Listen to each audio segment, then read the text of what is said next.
Hey there, in this video, I will show you exactly how to recover a Steam account without email and password. First of all, open up the web browser. After opening up the browser, search for Steam support. Then, you can see the I forgot my password link on the Steam site. You can use this to recover your account. But click to open up the Steam support site. Once you get into its site, click on Help, I can't sign in.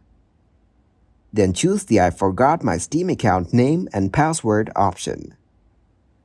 Now enter your email address and tick the checkbox of I'm not a robot, then click to search. After that, choose the I no longer have access to this email address. Then enter your account info. Enter your current email address, username of the account you want to recover, your first email and phone number. Or if you have any other problems, describe it and tick the checkbox, then click to send. Thank you very much for watching, and don't forget to like the video and subscribe to the channel.